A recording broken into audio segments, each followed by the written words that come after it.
Welcome back. We are nearly at the peak of hurricane season, a time when we all hope we don't need any of the preparations we have made for a potential storm. ArcGNO Greater New Orleans, though, is now launching a fundraiser to make sure adults with intellectual disabilities have the resources they need in the event of an evacuation. Executive Director Heather Matthews talked with us about the new initiative. Heather, with this new campaign, can you talk about some of the needs that need to be met in the case of a severe storm? Sure. So at the Arc of Greater New Orleans, we support people across the lifespan.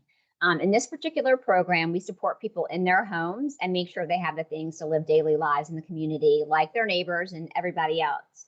However, during a hurricane evacuation, it is a unique situation. People need that kind of executive planning to go into effect. So we need time and resources. We also use our vehicles that need to be serviced, maintained, and gassed up. We're always looking for lodging. We'd like to keep our folks together.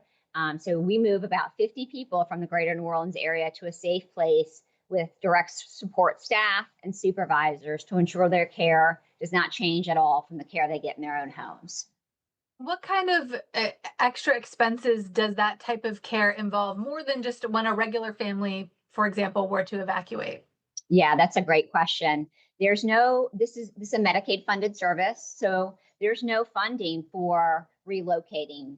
There's no funding for the additional food costs you might incur because you need fast food or food out of your house. There's no funding for lodging when you're displaced from your home. And there's no opportunity for some of the overtime the staff get when that one person is willing to leave their own family and travel to protect you. And so there are a lot of areas that we absorb the cost because keeping our people safe is just essential to our mission. We have some photos of the evacuation during Ida. Can you talk Yeah. about what all that entailed and why did that kind of show you the need for a fund like this? Yeah, that's a great question. So we did move a large number of people and we went to a hotel. We had hotels and we anticipated the stay to be just a few days. And quickly the expense grew and grew. Once we arrived in our location, the vehicles were getting flat tires and having maintenance issues and things we couldn't have predicted when we left. Seemed good to go when they left. And so the funding quickly, our pot of money quickly was spent and we moved to a more congregate setting. When you think about the population that we serve, people with developmental disabilities and co-occurring mental health issues, this can be a really stressful and triggering time. We've had some folks travel with us evacuate with us since Hurricane Katrina. And so those feelings are really real. When it turned out that we were gone more than 3 or 4 days for Ida, but more like 10 to 14 days, we really had to count on the generosity of others to keep us safe.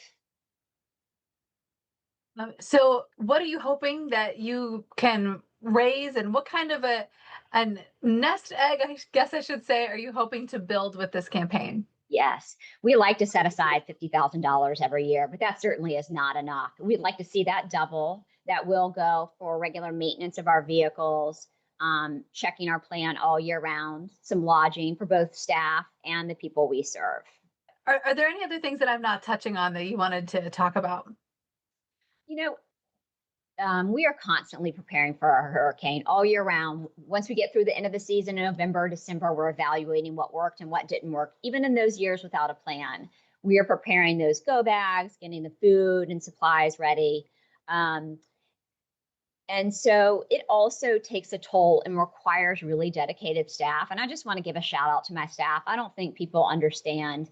These are our frontline workers who work really hard and don't earn a ton of money, and they prioritize the people they serve over their own families in many of these situations. And it just takes a really caring heart and a dedicated person. And I just want to elevate the people that work here because I'm so proud of them. All right. Well, Heather, thank you so much for talking about this and joining us today. I appreciate it. Now, ARC is hoping to raise $50,000 for its evacuation fund. If you would like to help ARC meet its goal, you can donate online. Just look for the fundraiser in the links tab on our website.